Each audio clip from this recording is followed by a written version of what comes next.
Appu movie story in Kannada in text form. Appu ಚಿತ್ರದ ಕತೆ ಕನ್ನಡದಲ್ಲಿ. ಅಪ್ಪು ಕನ್ನಡ ಚಿತ್ರವು ಯುವಕನ ಕನಸು, ಪ್ರೀತಿ ಮತ್ತು ಕುಟುಂಬದ ಮೌಲ್ಯಗಳನ್ನು ಸಾರುವ ಭಾವನಾತ್ಮಕ ಕಥೆಯಾಗಿದೆ. ಅಪ್ಪು ಪುನೀತ್ ರಾಜ್ಕುಮಾರ್ ಬಡ ಕುಟುಂಬದ ಚುರುಕು ಹಾಗೂ ಸ್ವಾಭಿಮಾನಿ ಯುವಕ. ಅವನಿಗೆ ಮೋಟಾರ್ ಸೈಕಲ್ ರೇಸಿಂಗ್ನಲ್ಲಿ ತುಂಬಾ ಆಸಕ್ತಿ ಇರುತ್ತದೆ. ಜೀವನದಲ್ಲಿ ದೊಡ್ಡ ಸಾಧನೆ ಮಾಡಬೇಕೆಂಬ ಕನಸಿನೊಂದಿಗೆ ಶ್ರಮಿಸುತ್ತಿರುತ್ತಾನೆ.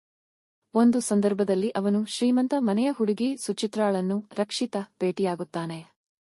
ಇಬ್ಬರ ನಡುವೆ ಸ್ನೇಹ ಬೆಳೆದು ನಂತರ ಅದು ಪ್ರೀತಿಯಾಗಿ ಮಾರ್ಪಡುತ್ತದೆ. ಆದರೆ ಅವರ ಸಾಮಾಜಿಕ ಮತ್ತು ಆರ್ಥಿಕ ಹಿನ್ನೆಲೆಗಳು ವಿಭಿನ್ನವಾಗಿರುವುದರಿಂದ ಸುಚಿತ್ರಾಳ ತಂದೆ ಈ ಪ್ರೀತಿಯನ್ನು ಒಪ್ಪುವುದಿಲ್ಲ. ಸುಚಿತ್ರಾಳ ತಂದೆ ಅಪ್ಪುವನ್ನು ದೂರ ಮಾಡಲು ಹಲವು ಅಡೆತಡೆಗಳನ್ನು ಸೃಷ್ಟಿಸುತ್ತಾನೆ. ಅಪ್ಪು ಅವುಗಳನ್ನು ಧೈರ್ಯದಿಂದ ಎದುರಿಸುತ್ತಾನೆ. ತನ್ನ ಪ್ರೀತಿ ಮತ್ತು ಸ್ವಾಭಿಮಾನಕ್ಕಾಗಿ ಹೋರಾಡುತ್ತಾನೆ. ತನ್ನ ಪರಿಶ್ರಮ, ಪ್ರಾಮಾಣಿಕತೆ ಮತ್ತು ಧೈರ್ಯದ ಮೂಲಕ ಎಲ್ಲರ ಗೌರವವನ್ನು ಗಳಿಸುತ್ತಾನೆ. ಕೊನೆಯಲ್ಲಿ ಅಪ್ಪುವಿನ ಒಳ್ಳೆಯತನ ಮತ್ತು ನಿಜವಾದ ಪ್ರೀತಿಯನ್ನು ಅರಿತ ಸುಚಿತ್ರಾಳ ತಂದೆ ಅವರ ಸಂಬಂಧವನ್ನು ಒಪ್ಪಿಕೊಳ್ಳುತ್ತಾನೆ. ಅಪ್ಪು ಮತ್ತು ಸುಚಿತ್ರಾ ಒಂದಾಗುತ್ತಾರೆ. ಕಥೆಯು ಪ್ರೀತಿ, ಆತ್ಮವಿಶ್ವಾಸ, ಪರಿಶ್ರಮ ಮತ್ತು ಕುಟುಂಬದ ಮಹತ್ವವನ್ನು ಸಾರುವ ಸುಖಾಂತ್ಯದೊಂದಿಗೆ ಮುಕ್ತಾಯಗೊಳ್ಳುತ್ತದೆ.